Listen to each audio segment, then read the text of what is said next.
Today on Cryptic Mass Guitar, we do a high-gain cabinet shootout between the Marshall 1960 AHW, so from the hand-wired series. This has the G12 H30s, so 30-watt greenbacks, and the EVH 5150iii 4x12 that has the G12 EVH speakers in it, which says they're 20 watt. They're actually 25 watt. They're actually 25 watt Heritage greenbacks, and correct me in the comments if I'm wrong here, but I believe they're voiced after 60s greenbacks.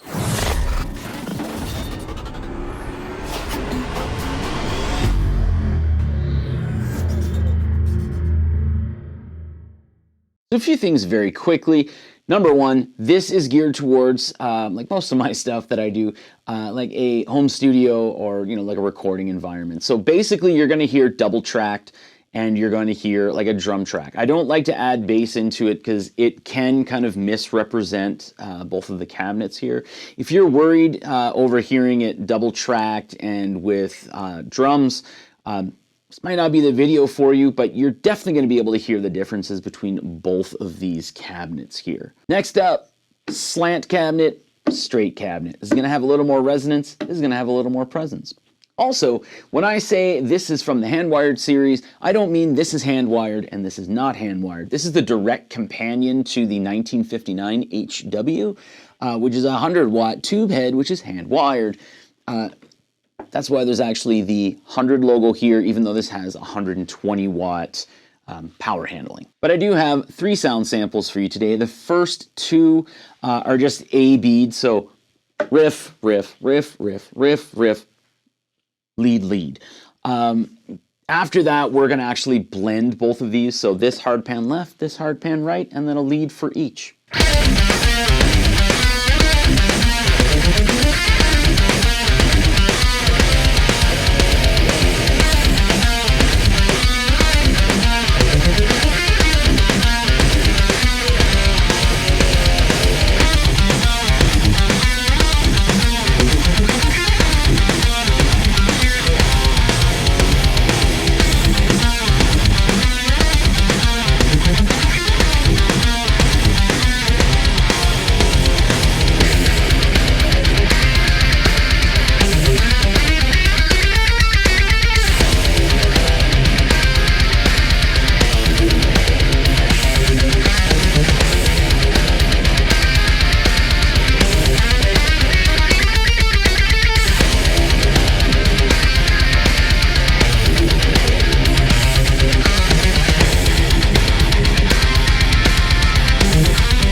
All right, so now that you've heard the first two sound samples, DADGAD and C, and then E standard with the different amp heads there, let's actually, like I said, we're going to do blended. So this hard pan left, this hard pan right, and then I'll do a lead for each. You'll be able to see which one's doing the lead. It'll be like right down here.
All right, so that's it for all of the different sound samples here. I do want to state I chose amp heads that were polarizing. The EVH 5150 300-watt Stealth, a lot of people love it, a lot of people hate it. They find that there's a weird mid-frequency to it, I guess. I think it's just a fantastic amp. I also chose a dual rectifier for the simple fact that, again, people love it, people hate it. It has that distinct sound, so it shows how each of these cabinets can represent that. And then for the blended one, I wanted to show what gaps can be filled. So this kind of fills what this is missing. This kind of fills what this is missing. That's quite often the case with a lot of different speakers if you're mixing and matching. That's why a lot of people do have like an X patterns or what have you, different speakers in their cabinets. And, you know, it's always good to experiment and everything. But I chose the JCM 900, the dual reverb, so the 4100. Because a lot of people absolutely hate that amp and a lot of people absolutely love that amp. You can talk about whatever it is that you want to talk about. When it comes to it, it's basically a guitar pedal in the box or a distortion pedal in the box, whatever diodes you want to talk about. Truth is, with that amp, if you're bringing the volume past like 7 or 8, it sounds pretty darn good. And with both of these cabinets here, I find it actually sounded pretty pleasing. It may be a better experience, and in my experience as well here, it may have been better to actually use two different amp heads, but that kind of defeats the purpose here of blending both of the cabinets. So it's at this point in the video where I kind of like to talk about my thoughts, my reactions, and my opinions on both of these cabinets and the speakers that lie within them. And I'll start out with the hand-wired series here. So the companion, again, to the hand-wired tube head. The G12H30s, the 30-watt greenbacks, they're just a solid speaker. I've always used the Mesa C90 as like kind of a benchmark speaker to me. Just I find it very pleasing to my ears. It kind of represents what I'm looking for. And then I got the 75-watt G12, is it M75s? No, H75, I can't remember. But it's a 75-watt greenbacks that are in the PRS HDRX 4x12. I thought those were pretty good. Almost almost as good as the C90 to my ears. But the moment I got this here with the 30-watt Heritage greenbacks, or 30-watt greenbacks, I've been using this nonstop. It's just a fantastic speaker, and it's very solid. It's not like overbearing on the low end. It's not shrill or anything like that. There's not too much mid. It has a really nice cut to it, and it's a very even speaker, and I just think it's awesome. The G12 EVH speakers here, I think they're great, but they have this weird, not mid-hump, but like, it's almost like they're scooped, but they're not. It's hard to explain.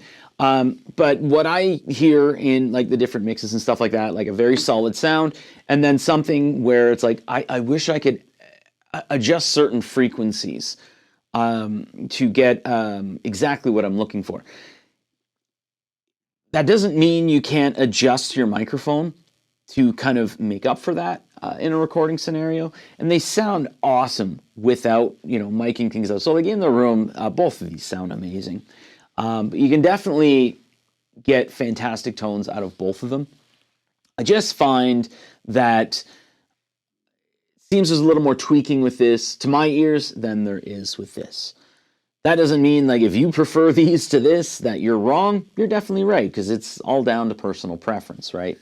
I just find that the 30-watt Heritage, or the 30-watt greenbacks, I keep saying Heritage, 30-watt greenbacks, they're just a little more balanced, and I think they just are represented a little better on recordings. But that's my opinion. Last thing I'll address here is the fact that I'm using a Neumann TLM 107 as a microphone, as opposed to like the Shure SM57. I have an SM7B right here, an Audix i5, or like an E609, like the typical microphones. The reason I do that is from my years and years of testing different microphones, the Neumann TLM 107 accurately represents what I'm hearing in the room. So whenever you see videos from me and stuff like that, unless it's like a full-on recording with bass and stuff like that, or if I'm doing recordings for other people and stuff, I'm generally using the Neumann TLM 107 because it sounds like the cabinet to me. That doesn't mean that it's always the best choice of microphone. It doesn't mean that I don't like the Shure SM57. That's a fantastic microphone. I just find that it's a little nasally when it comes to like how it represents the cabinet itself on its own. But again, that's why I'm using the Neumann TLM 107. You don't have to use like, I don't know what that is now, $2,000 microphone. Use a $100 microphone. It'll work perfectly fine for you. But that microphone sounds like the cabinets when I'm in the room. That's all. Thanks for watching. And yes, it has the 55 hertz bass frequency response. So you're good if you want to ask that. Thanks for watching.